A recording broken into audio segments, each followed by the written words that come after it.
How big do you think social media will get job-wise? I think in some ways, like I've always thought that the jobs around social media stuff will have a cap and a bubble. I think in some ways it has started to burst, but I don't think I don't think it's going anywhere. You know what I mean? Like I really don't think that one day it's gonna be like, oh, social media advertisement doesn't work. It is always going to be this now.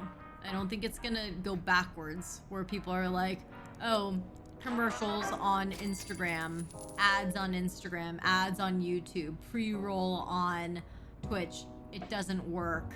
We're gonna go back to television and radio. I don't think it's ever gonna go there. Unless something that is global that happens, like, I don't know, all internet is gone, right? Like I don't think that it's gonna go backwards, and so the advertisements we're gonna see are gonna be even more embedded into internet and the stuff that we see. Will it turn into seeing commercials like as a ticker down here someday? Maybe. I think that the space for advertisements will continue to grow smaller and smaller. So the bandwidth for pushing more ads will only get bigger. And then we as consumers will get tired of it, and then the world will find another way to push ads on us. But I still think that the percentage of people like making it as a full-time job is pretty low.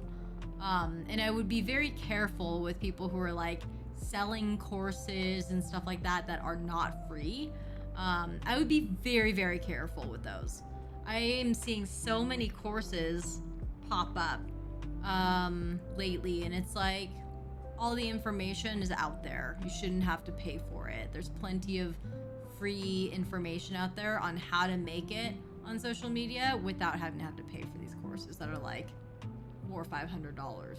It's a strange space to be in, for sure, and it keeps changing, but the landscape of it 11 years ago versus now is, I don't know. Is it worse, or is it better, or is it worse? Not really sure. I think it's extremely saturated now, but I also feel like the world is a lot more conducive to having conversations that are tough, or, you know, before it would be like the audience to listen to specific problems like bullying online and stuff like that. It just was not accepted as much as it is now, for better or for worse, right? And so back then you would just kind of have to suck it up and keep going.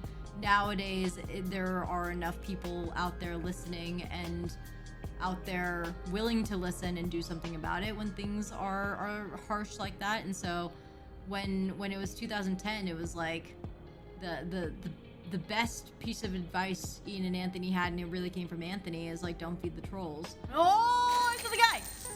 Dude, getting real good with seeing it. Social media is becoming a bit too toxic. Social media is something that is extremely hard to run away from these days, which makes it toxic. It is designed to keep us engaged, and it works. It really works. Just like this game, it really works. It's like being a pigeon and having little breadcrumbs thrown at you. You fly away a little bit, but then you're like, ah, man, I wonder if there's more breadcrumbs that's being given out, and then so you go back to it. Yeah, I mean, it's all down to a science, and we as humans are so goddamn predictable that the design works beautifully. Right now, I watch CoffeeZilla. I just started watching Curtis Connor, and I found Curtis Connor through watching, oh gosh, what's that guy's name? Drew Gooden. I've never stopped watching Donkey. I still watch a lot of Donkey. Oh, Bright Sun Films do a lot of like abandoned content, like abandoned amusement parks, abandoned buildings, abandoned ships, and they do video essays on that. And Seth Meyers, if you consider him a YouTuber, because I don't watch him on regular normal TV. Who watches? I don't know how to watch normal TV at this point. But I watch Seth Meyers as well. I started a Twitter the day we went live with Smosh Pit Weekly. And literally, we went live. I hit live. Peter and I were supposed to go on a trip to Lake Tahoe to go rock climbing. And my edit took so long that we had to continue pushing the drive out because I just couldn't finish it. And at like 2 p.m., I hit boom, live. It went live. And then Peter's like, don't you think you should start like a Twitter or something so that people can like contact you and let you know like if they watched the video, if they liked it or whatever. And so I was like, oh man, I think you're right. And so that's when Atomic Mari was birthed. And it was just a random name where I was like, well, I'm gonna start it with something. It was either gonna be Atomic Mari, and I wanted it to start with an A, and I just thought it just sounded cool, or it was gonna be Mari with a Mari KO, like knockout, because my full name is Mariko, Mariko. So that I was gonna have it Mari KO. And now I'm like, I wonder if that would have been better. I don't know. What do you think? Which one's more catchy?